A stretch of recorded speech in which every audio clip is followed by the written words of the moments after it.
आज का हमारा टॉपिक है फाउंडेशन। फाउंडेशन क्या होता है?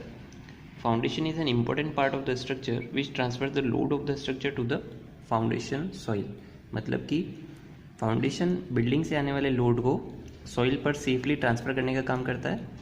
और फाउंडेशन जो होता है उसका बॉटम जो पोर्शन होता है वो हम उसको थोड़ा वाइड बनाते हैं या फिर उसका बॉटम एरिया जो होता है वो बड़ा बनाते हैं, जिससे क्या होता है कि जो प्रेशर होता है वो इवनली ज़्यादा सॉइल पर डिस्ट्रीब्यूट हो पाता है और उससे जो है प्रेशर की value bearing capacity of soil से बढ़ नहीं पाती है। अगर स्ट्रक्चर से आने वाले प्रेशर की वैल्यू सेफ बियरिंग कैपेसिटी से ज़्यादा हो जाएगी तो बिल्डिंग कोलैप्स हो सकती है या फिर फेल हो सकती है। तो उस वजह से फाउंडेशन का जो फंक्शन होता है वो होता है बिल्डिंग से आने वाले लोड को बड़े लार्ज एरिया पर डिस्ट्रीब्यूट करना, जिससे कि जो प्रेशर है वो सेफ बियरिंग कैपेसिटी से ज़्यादा ना हो। फाउंडेशन दो टाइप की होती है, shallow foundation and deep foundation.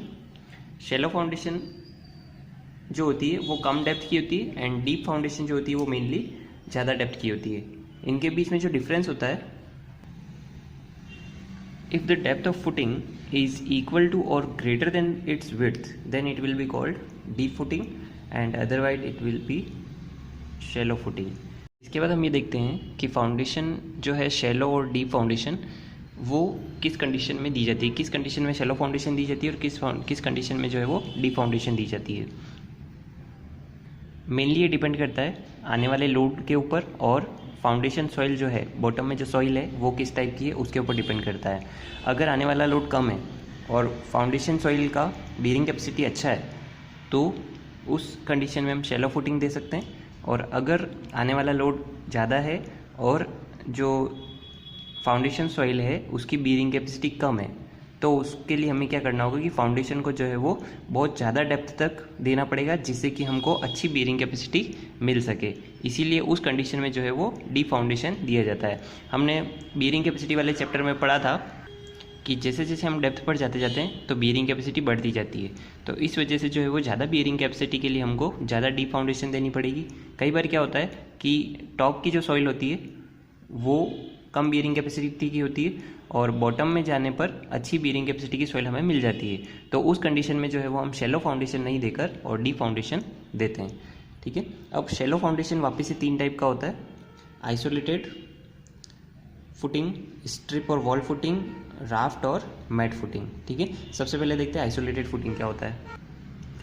जब बिल्डिंग में हर कॉलम के लिए सेपरेट फुटिंग दी जाती है तो उसे बोलते हैं हम आइसोलेटेड फुटिंग। ये स्क्वायर शेप की, रेक्टेंगुलर शेप की या सर्कुलर शेप की हो सकती है। ठीक है, जनरली जो है वो ये पीसीसी या फिर रीइंफोर्स्ड सीमेंट कंक्रीट की बनाई जाती है। जनरली इस टाइप की फुटिंग का कॉन्सेप्ट क्या होता है कि जो कॉलम आ रहा होता है बिल्डिंग का, उस कॉलम के बॉटम पार्ट को थोड़ा वाइड बना दिया जाता है, जिससे क्या होता है कि जो लोड होता है वो बड़े एरिया पर ईजिली जो है वो स्प्रेड हो जाता है। आइसोलेटेड फुटिंग वापस से कुछ 5 टाइप की होती है। सबसे पहले होती है प्लेन फुटिंग। प्लेन फुटिंग को आप फिगर में देख सकते हैं, नॉर्मल ये फुटिंग होती है, इसमें कोई स्पेशल नहीं होता है, ओनली जो है वो कॉलम के बेस पर एक वाइड जो है वो पोर्शन बना दिया जाता है। ये जो है वो रेक्टेंगुलर, स्क्वायर या सर्कुलर शेप किसी का भी हो सकता है। नेक्स्ट होती है स्टेप्ड फुटिंग। स्टेप फुटिंग जो होती है वो ओल्डर टाइम्स में बनाई जाती थी, पहले के ज़माने में। इसमें क्या होता है कि जो हमारी प्लेन फुटिंग होती है, प्लेन फुटिंग में जो है वो बॉटम में ओनली एक जो है वो बॉक्स बनता है, लेकिन स्टेप फुटिंग में क्या होता है एक के ऊपर एक 2 या 3 स्टेप्स बना दी जाती है, जिससे क्या होता है कि कॉलम जो आ रहा है उसका एरिया जो है वो एकदम से बढ़ने की बजाय धीरे धीरे जो है वो बढ़ता है और उससे जो होता है वो लोड ईजिली डिस्ट्रीब्यूट हो पाता है। इसके बाद नेक्स्ट आता है स्लोप्ड फुटिंग। स्लोप्ड फुटिंग जो होती है इसे ट्रेपेजोइडल फुटिंग भी बोलते हैं। इसमें क्या होता है कि स्टेप्ड फुटिंग में तो स्टेप्स बनाई जाती थी, लेकिन स्लोप्ड फुटिंग में जो है वो साइड को स्लोप्ड बना दिया जाता है, जिससे कंक्रीटिंग करने में आसानी होती है और कुछ अमाउंट में जो कंक्रीट होती है उसका भी सेविंग होता है। कैसे, यहाँ पर हम देख सकते हैं कि जैसे जो स्टेप्ड फुटिंग होती है, स्टेप्ड फुटिंग कुछ इस टाइप से होती है।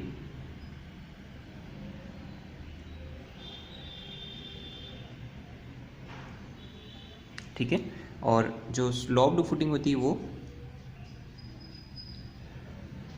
इस टाइप से होती है।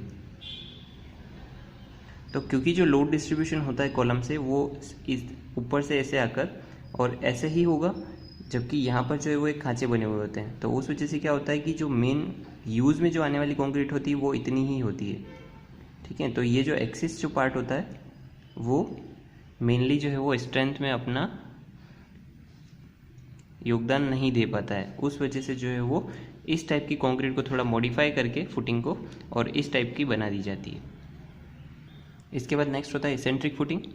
इसेंट्रिक फुटिंग को शू फुटिंग भी बोलते हैं। ये फुटिंग मेनली ऐसी जगहों पर दी जाती है जहाँ पर बाउंड्री पर कोई कॉलम आ रहा होता है। तो बाउंड्री पर जब कॉलम आ रहा होता है तो उसमें जो है वो बॉटम में फुटिंग जो होती है वो हमको किसी एक साइड में ही देनी पड़ती अपने अंदर के प्लॉट एरिया में, क्योंकि जो है वो पास वाले प्लॉट एरिया में हम कंस्ट्रक्शन नहीं कर सकते। तो उस वजह से जो है वो ऐसी स्थिति में इसेंट्रिक फुटिंग दी जाती है।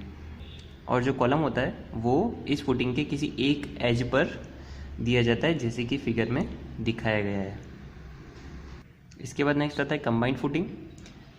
ये जो है वो जब आइसोलेटेड फुटिंग्स, दो आइसोलेटेड फुटिंग्स या दो से ज़्यादा आइसोलेटेड फुटिंग्स को कंबाइन कर दिया जाता है तो वो फुटिंग कहलाती है कंबाइंड फुटिंग।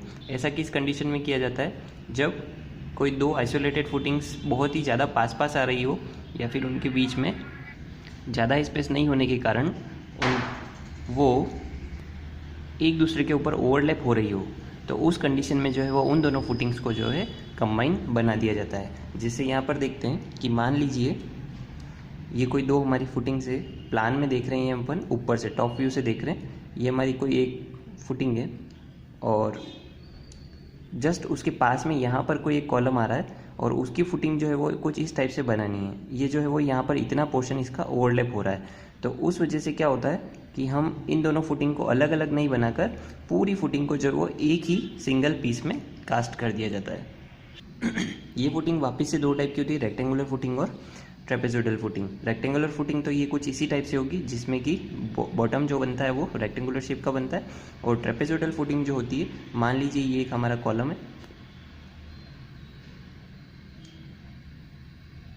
ये हमारे दो कॉलम है और किसी एक कॉलम पर जो है वो आने वाला लोड कम है और इसके ऊपर आने वाला लोड ज़्यादा है, तो हम कुछ इस टाइप से जो है वो फुटिंग बना सकते हैं ताकि इस वाले कॉलम को ज़्यादा एरिया मिल जाएगा और इस वाले कॉलम को कम एरिया मिल जाएगा। तो इस वजह से जो है वो ट्रेपेजोइडल फुटिंग्स बनाई जाती है। तो ये सारी जो हमने देखी अभी तक वो सारी थी आइसोलेटेड फुटिंग। अब इसके बाद हम आते हैं स्ट्रिप या वॉल फुटिंग पर। ये फुटिंग मेनली जो है वो लोड बियरिंग स्ट्रक्चर जहाँ होते हैं पुराने घरों में या फिर ऐसे मकान जहाँ पर कि फ्रेम स्ट्रक्चर नहीं होता है, आरसीसी का लोड बियरिंग स्ट्रक्चर होता है, तो वहाँ पर लोड बियरिंग जो वॉल्स होती है उनके नीचे जो फुटिंग दी जाती है वो होती है स्ट्रिप या वॉल फुटिंग। इसमें सबसे बॉटम में जो है वो पीसीसी कर दी जाती है और उसके ऊपर जो है वो स्टोन मेसोनरी या फिर ब्रिक मेसोनरी करके और स्टेप बाय स्टेप करके और फाउंडेशन को बनाया जाता है। फिर उसके ऊपर डीपीसी करके और फिर उसके ऊपर जो है वो वॉल को कंस्ट्रक्ट किया जाता है। इसके बाद नेक्स्ट थर्ड टाइप है हमारे शैलो फाउंडेशन का, वो है राफ्ट या मैट फुटिंग। राफ्ट या मैट फुटिंग बहुत ही इंपॉर्टेंट फुटिंग है। अब सबसे पहले हम ये देखेंगे कि किस कंडीशन में जो है वो आइसोलेटेड फुटिंग बनाई जाती है और किस कंडीशन में जो है वो राफ्ट फुटिंग बनाई जाती है, क्योंकि दोनों ही जो है वो शैलो टाइप का, शैलो फाउंडेशन का एक टाइप है। आइसोलेटेड फुटिंग भी शैलो फुटिंग में ही आती है और राफ्ट फुटिंग भी शैलो फुटिंग में ही आती है। तो दोनों में से किस कंडीशन में किस फुटिंग को बनाया जाना चाहिए। तो इसमें सबसे पहला पॉइंट है, if the bearing capacity of soil is very good and the superstructure load is very small, then we use isolated footing। ठीक है, जब आने वाला लोड कम है और सॉइल की कंडीशन बहुत अच्छी है तो उस कंडीशन में हम शैलो फाउंडेशन में भी आइसोलेटेड फुटिंग को सेलेक्ट कर सकते हैं। सेकेंड पॉइंट है, if the bearing capacity of soil is very low, then we will consider raft footing। ठीक है, अगर सॉइल की बीयरिंग कैपेसिटी कम है और हम उस जगह पर डीप फाउंडेशन नहीं दे सकते हैं तो फिर हमको वहाँ पर जो है वो राफ्ट फाउंडेशन देनी होगी। नेक्स्ट पॉइंट है, if the super structure load to be transfer to the foundation is very high and the area of the isolated footing to be used is more than half the area covered by the building. ये बहुत ही important point है। इसका मतलब ये है कि अगर super structure से जो आने वाला लोड है वो बहुत ज़्यादा है और उस स्थिति में जब आइसोलेटेड फुटिंग दी जा रही है तो पूरी जो हमारा प्लॉट साइज़ है उसका आधे से ज़्यादा एरिया तो ऑलरेडी आइसोलेटेड फुटिंग से कवर हो रहा है, मतलब कि मैक्सिमम एरिया पर हमारी आइसोलेटेड फुटिंग वैसे ही आ रही है। तो उस कंडीशन में हम आइसोलेटेड फुटिंग नहीं देकर और राफ्ट फुटिंग जो है वो दे देंगे। इसके बाद नेक्स्ट पॉइंट है हमारा, we will provide elevator in the building, then a separate raft में भी provided on the elevator shaft. जब हम बिल्डिंग में लिफ्ट प्रोवाइड कराते हैं तो उस लिफ्ट के नीचे जो फुटिंग होती है वो हमेशा जो है वो राफ्ट फाउंडेशन की फॉर्म में ही होती है। इसके बाद if the soil contains lenses weak zones that should be bridged then raft might be used. इसका मतलब क्या होता है कि अगर हमारे जो ग्राउंड एरिया है उसमें किसी जगह पर सॉइल की बियरिंग कैपेसिटी अच्छी है, किसी जगह पर बियरिंग कैपेसिटी कम है, ठीक है, तो क्या होगा कि जब बिल्डिंग को हम उस पर कंस्ट्रक्ट करेंगे तो उसमें अनइवन सेटलमेंट की कंडीशन बन सकती है। उसी तरीके से अगर हमारा ग्राउंड वाटर टेबल हाई है और हो सकता है कि बॉटम से जो है वो फुटिंग पर पानी आने की संभावना है, तो उस स्थिति में भी जो है वो सॉइल अनइवन जो है वो सेटल हो सकती है, कहीं पर ऊंचा कहीं पर नीचा। इस स्थिति में भी हम राफ्ट फाउंडेशन प्रोवाइड कराते हैं जिससे कि बिल्डिंग में अनइवन सेटलमेंट जो है वो ना हो। अब हम देखते हैं राफ्ट फाउंडेशन होता क्या है। When the column loads are heavy or when the safe bearing capacity of soil is very low, the required footing area become very large.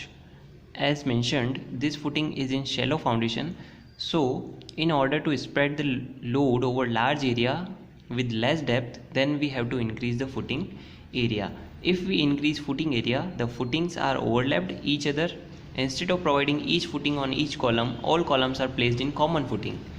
ठीक है, मतलब इसका क्या है कि अगर आने वाला लोड ज़्यादा है कॉलम पर और जो हम आइसोलेटेड फुटिंग दे रहे हैं, तो आइसोलेटेड फुटिंग में हर कॉलम की जो फुटिंग होती है वो बहुत बड़ी आ रही है और एक दूसरे के ऊपर अगर ओवरलैप हो रही है, तो ऐसी स्थिति में अगर आइसोलेटेड फुटिंग देते हैं तो वो ऑलरेडी जो है वो मैक्सिमम एरिया जो है कवर कर लेगी।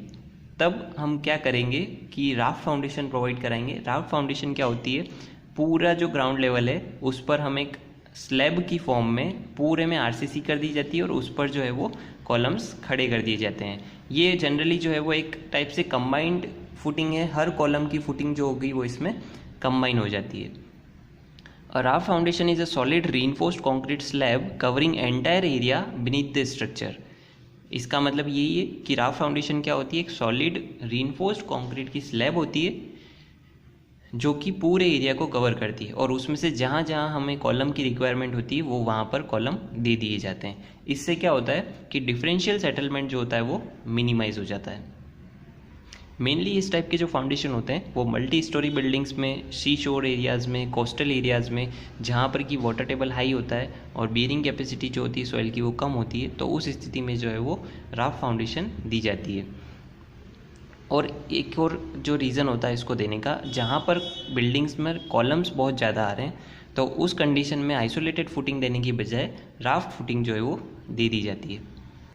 फिगर में आप देख सकते हैं कि इसमें पूरा जो ग्राउंड एरिया है उस पर स्लैब की फॉर्म में जो है वो कंक्रीटिंग या आरसीसी कर दी जाती है और उसमें से जो है वो जहाँ पर रिक्वायरमेंट होती है उसके अकॉर्डिंग कॉलम्स जो है वो खड़े कर दिए जाते हैं। तो ये जो हमारा पोर्शन था वो था हमारा शैलो फाउंडेशन का। अब हम देखते हैं डीप फाउंडेशन क्या होता है। If the depth of a foundation is greater than its width, the foundation laid is known as deep foundation. अगर फाउंडेशन की जो डेप्थ है वो उसकी विड्थ से ग्रेटर देन है तो उस फाउंडेशन को हम डीप फाउंडेशन में कंसिडर करेंगे। In deep foundation the depth to width ratio is usually greater than 4 to 5. Deep foundations are compared to shallow foundation distribute the load of the superstructure vertically rather than laterally। मतलब कि deep foundation जो होता है वो shallow foundation के comparison में जो load transfer करता है वो वर्टिकली नहीं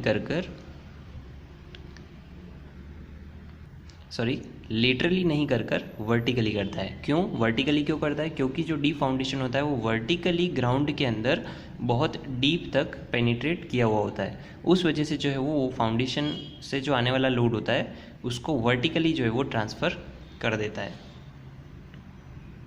जनरली जो डीप फाउंडेशन बनाई जाती है वो ऐसी जगहों पर बनाई जाती है जहाँ पर कि डेजर्ट एरिया है या फिर ऐसी कंडीशन जहाँ पर कि सॉइल की बियरिंग कैपेसिटी ऊपर बहुत कम है और नीचे जाने पर हमें कोई रॉक मिल सकती है, तो उस स्थिति में हमको ज़्यादा बियरिंग कैपेसिटी पाने के लिए डीप में जाना पड़ेगा और उसके लिए डीप फाउंडेशन या फिर पाइल फाउंडेशन बनानी होती है। अब हम देखते हैं डीप फाउंडेशन दो टाइप की होती है, पाइल फाउंडेशन या फिर वेल फाउंडेशन। सबसे पहले पाइल फाउंडेशन को देखते हैं। तो पाइल फाउंडेशन जो है, it is a long vertical load transferring member made of timber, steel और कंक्रीट। ये एक वर्टिकल लोड ट्रांसफरिंग मेंबर होता है जो कि या फिर लकड़ी का या फिर स्टील का या फिर कंक्रीट का बनाया हुआ होता है। इसके कुछ डिफरेंट टाइप्स होते हैं पाइल फुटिंग के भी, जो हम देख लेते हैं अभी। इसमें सबसे पहला होता है दो टाइप का क्लासिफिकेशन होता है, classification of pile based on function, and second होता है classification of pile based on material and composition. तो सबसे पहले हम बेस्ड ऑन फंक्शन के अकॉर्डिंग पढ़ेंगे। तो पहला होता है इसमें and bearing pile. And bearing pile क्या होता है? जब ग्राउंड के ऊपर भी अच्छी बियरिंग कैपेसिटी वाली सॉइल अवेलेबल नहीं है और बॉटम में जो होता है किसी पर्टिकुलर स्टेज पर जाकर और रॉक फॉर्मेशन हमें मिल रहा है, मान लीजिए यहाँ पर जो है वो रॉक है, तो क्या किया जाता है कि पाइल को इस टाइप से पेनिट्रेट कराया जाता है कि वो नीचे जाकर जो है वो उस रॉक के ऊपर जो है सपोर्ट हो जाए। तो इस तरीके से जितना भी जो सारा लोड है वो डायरेक्ट इस बॉटम वाली रॉक के ऊपर ट्रांसफ़र हो जाएगा। नेक्स्ट सेकंड होता है फ्रिक्शन पाइल। फ्रिक्शन पाइल में क्या होता है कि मान लीजिए सैंड है हमारे पास, पूरा सैंडी एरिया है और बॉटम में जो होता है कोई भी रॉक फॉर्मेशन नहीं है, तो उसके लिए क्या किया जाता है कि फ्रिक्शन पाइल को लैंड के अंदर सॉइल में पेनिट्रेट किया जाता है और जो लोड ट्रांसफ़र होता है इसमें लोड ट्रांसफ़र फ्रिक्शन के थ्रू होता है, क्योंकि जो सराउंडिंग सॉइल है और पाइल है उसके बीच में फ्रिक्शन होगा।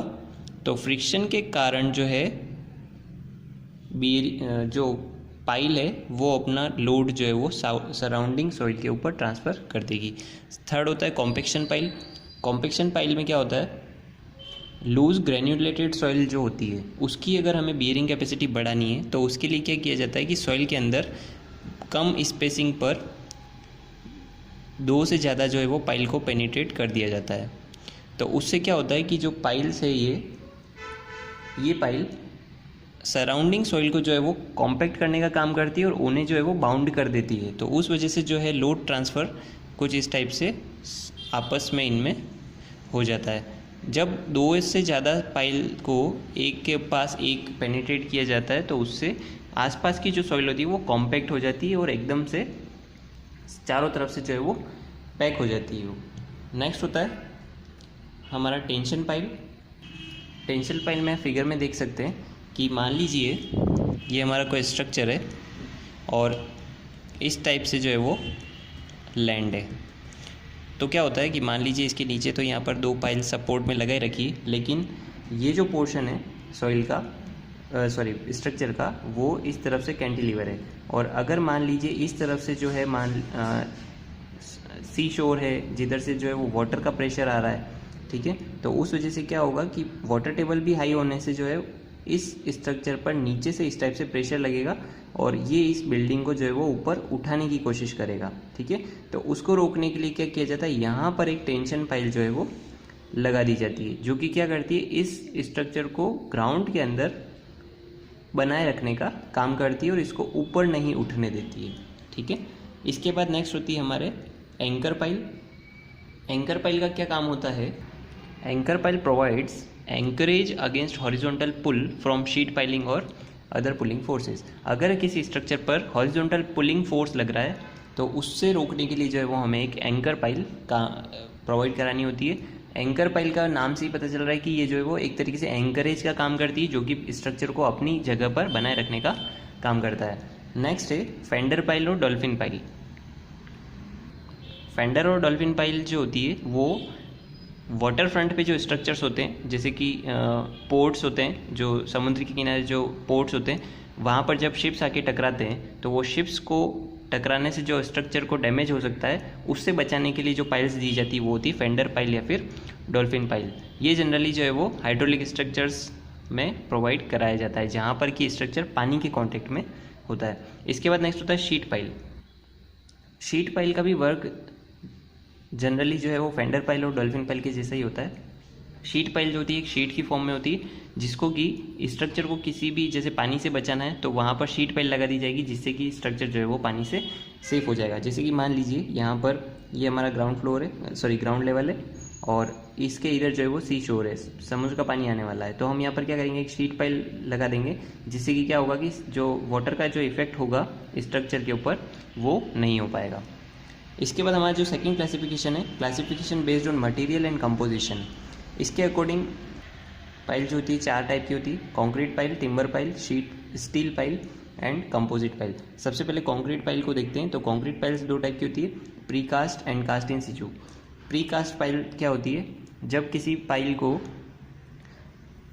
फैक्ट्री में प्री कास्ट करके लाया जाता है और उसको जो साइट होती है वहाँ पर लाकर लगा दिया जाता है ग्राउंड के अंदर, तो उस पाइल को बोलते हैं हम प्री कास्ट पाइल। और कास्ट इन सिचू पाइल क्या होता है, जब किसी पाइल को फैक्ट्री में बनाकर लाना पॉसिबल नहीं होता है तो उसे जो है वो ग्राउंड के अंदर पहले होल किया जाता है और उसके अंदर प्रॉपर रीइंफोर्समेंट प्रोवाइड कराने के बाद उसी प्लेस पर उसके अंदर कॉन्क्रीटिंग कर दी जाती है, तो उसे बोलते हैं cast in situ pile. Generally precast pile की जो लेंथ होती है वो 4.5 मीटर से 30 मीटर तक हो सकती है। और प्री कास्ट पाइल को जो कंस्ट्रक्ट किया जाता है तो उसको इस टाइप की स्ट्रेसेस को भी हैंडल करने के लिए डिज़ाइन किया जाता है कि उसे जब कास्ट करने के बाद ट्रांसपोर्ट करके जो है वो फील्ड पर लाके लगाया जाए, उस दौरान उसमें जो स्ट्रेसेस आने वाली है उसको भी वो जो है वो हैंडल कर सके। इसके कुछ कॉमन टाइप्स होते हैं, जैसे कि Raymond standard pile, union metal piles of monotube, MacArthur cased pile, western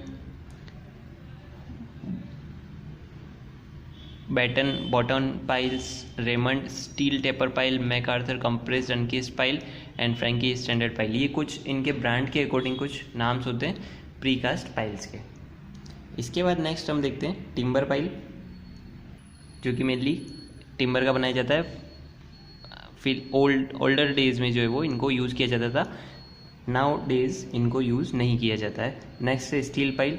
steel pile जो होती है वो स्टील के बने हुए होते हैं और इनके जनरली जो सेक्शन होते हैं वो पाइप की फॉर्म में होते हैं, शीट की फॉर्म में होते हैं, या फिर एच या फिर आई सेक्शन की फॉर्म में भी ये हो सकते हैं। नेक्स्ट होता है कंपोजिट पाइल। कंपोजिट पाइल जो होती है वो 2 टाइप की होती है। इनको एक तो कंक्रीट या टिम्बर को मिलाकर बनाया जाता है, या फिर कंक्रीट और स्टील को मिलाकर अगर बनाया जाए तो ये कहलाती है कंपोजिट पाइल। इस वीडियो के नेक्स्ट पार्ट में हम देखेंगे load bearing capacity of pile जो होती है वो किस टाइप से फाइंड आउट की जाती है, उसके लिए कुछ फॉर्मूलाज होते हैं, और वेल फाउंडेशन क्या होता है वो हम दोनों को नेक्स्ट वीडियो में स्टडी करेंगे।